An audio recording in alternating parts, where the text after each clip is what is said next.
అదరగొట్టే కారం రంగు రుచి ఆచి కారం పొడి. ఎమ్మెల్యే దానం నాగేందర్ కు స్పీకర్ గడ్డం ప్రసాద్ కుమార్ నోటీసులు జారీ చేశారు. ఈ నెల 30వ తేదీన విచారణకు హాజరు కావాలని ఆదేశించారు.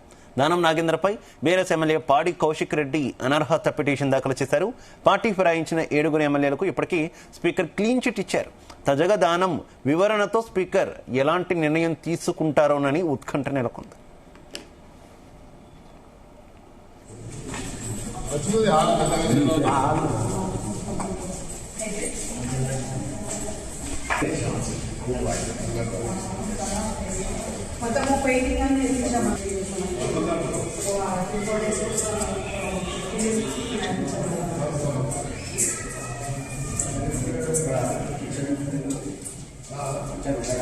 ఎమ్మెల్యే దానం నాగేందర్ కు స్పీకర్ గడ్డం ప్రసాద్ కుమార్ నోటీసులు జారీ చేశారు. ఈ నెల 30వ తేదీన విచారణకు హాజరు కావాలని ఆదేశించారు. దానం నాగేందర్ పై బీఆర్ఎస్ ఎమ్మెల్యే పాడి కౌశిక్ రెడ్డి అనర్హత పిటిషన్ దాఖలు చేశారు. పార్టీ ఫిరాయించిన 7 ఎమ్మెల్యేలకు ఇప్పటికే స్పీకర్ క్లీన్ చిట్ ఇచ్చారు. తాజాగా దానం వివరణతో స్పీకర్ ఎలాంటి నిర్ణయం తీసుకుంటారోనని ఉత్కంఠ నెలకొంది. ఇదే విషయానికి సంబంధించి మరింత సమాచారం మా కరెస్పాండెంట్ వంశీకృష్ణ అందిస్తారు. వంశీ, దానం నాగేందర్ కు ఏదైతే ఖైరతాబాద్ ఎమ్మెల్యే దానం నాగేందర్ కు స్పీకర్ గడ్డం ప్రసాద్ కుమార్ నోటీసులు జారీ చేయడం జరిగింది. ప్రధానంగా ఏదైతే అనర్హత పిటిషన్ కు సంబంధించినటువంటి అంశం పైన విచారణ జరగబోతుంది. ఇప్పటికే స్పీకర్ 10 మంది ఎమ్మెల్యేలకు సంబంధించినటువంటి అనర్హత పిటిషన్ పైన విచారణ చేస్తా ఉన్నారు. ఇందులో భాగంగా ఇప్పటికే 7 ఎమ్మెల్యేలకు క్లీన్ చిట్ ఇవ్వడం జరిగింది.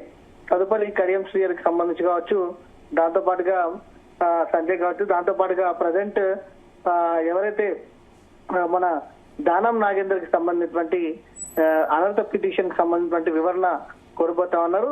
ఈ నెల 30వ తేదీన విచారణకు హాజరు కావాలని అటు ఈ పిటిషన్ వేసినటువంటి ఎమ్మెల్యే పాడి కౌశిక్ రెడ్డి అని కూడా చెప్పవచ్చు, బీఆర్ఎస్ పార్టీ నుంచి. దాంతో పాటుగా ఏలేటి మహేశ్వర్ రెడ్డి కూడా బీజేపీ పార్టీ, ఆయన కూడా పిటిషన్ వేసినటువంటి సందర్భం కూడా మనకు చాలా స్పష్టంగా కనిపిస్తా ఉంది. ఈ విచారణకు సంబంధించినటువంటి అంశం సుప్రీంకోర్టు కేవలం ఏదైతే 2 వారాల గడువు ఇవ్వడం జరిగింది.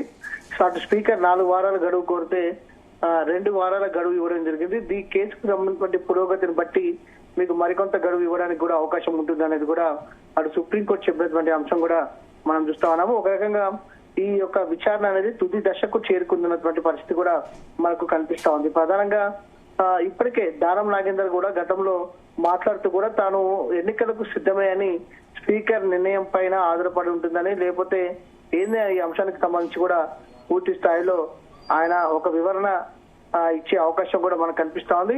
గతంలో నిర్వహించినటువంటి మీడియా సమావేశాల్లో కూడా ఆయన తాను ఎన్నికలు ఎప్పుడు వచ్చినా కూడా తాను సిద్ధంగానే ఉంటా అని, తాను ముక్కుసూటి మనిషిని అంటూ కూడా ఆయన వ్యాఖ్యలు చేసినటువంటి సందర్భం కూడా మనకు కనిపిస్తా ఉంది. ఇప్పటికే బీఆర్ఎస్ పార్టీ కూడా కోర్టు ధిక్కరణ కింద స్పీకర్ పైన సుప్రీంకోర్టులో పిటిషన్ దాఖలు చేసినటువంటి సందర్భం కూడా మనకు కనిపిస్తా ఉంది. ఒక రకంగా కేసు కూడా తుది దశకు చేరుకుందనేది కూడా మనకు అనిపిస్తా ఉంది. ఒక రకంగా దానం నాగేందర్ రాజీనామా చేయాలి అనే ఆలోచనతో ఉన్నట్టు కూడా మనకు తెలుస్తా ఉంది.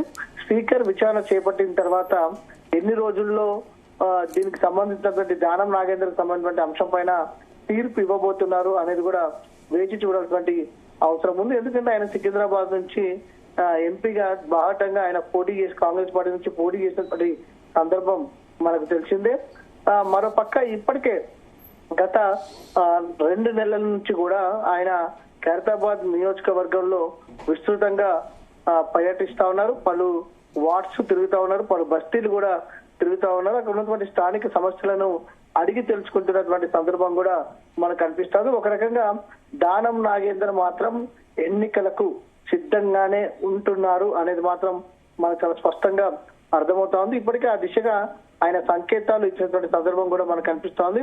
మరి ఒకవేళ 30వ తారీఖున స్పీకర్ విచారణకు హాజరై ఆయననే స్వయాన ఏదైతే రాజీనామా పత్రం ఇస్తారా, లేకపోతే స్పీకర్ నిర్ణయానికే వదిలేస్తారా అనేది కూడా వేచి చూడాల్సినటువంటి అవసరం ఉంది. ఒక పక్క అధిష్టానం నుంచి కూడా, ఎందుకంటే దానం నాగేందర్ మాత్రం తప్పని పరిస్థితుల్లో ఎన్నికలకు వెళ్లాల్సినటువంటి పరిస్థితి ఉంటుంది.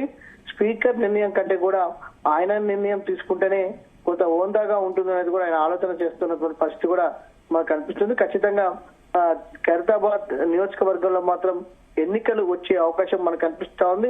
ఆయన త్వరలోనే రాజీనామా చేసే అవకాశం ఉన్నట్టు కూడా మనకు అందుతున్నటువంటి సమాచారం కూడా మనకు తెలుస్తుంది. ఎందుకంటే ఆయన ఇప్పటికే గతంలో ఎన్నడూ లేని విధంగా కూడా ఖైరతాబాద్ నియోజకవర్గంలో చాలా విస్తృతంగా పాదయాత్ర చేస్తూ కూడా పర్యటనలు చేసినటువంటి సందర్భం కూడా మనకు చాలా స్పష్టంగా కనిపిస్తుంది.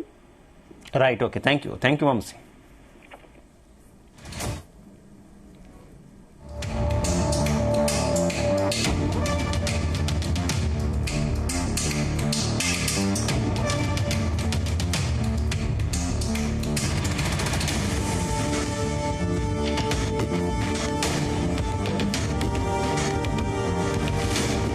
గుమగుమల వంటలే వంటలే తెరకొట్టే కారం రంగు రుచి ఆచి కారం పొడి.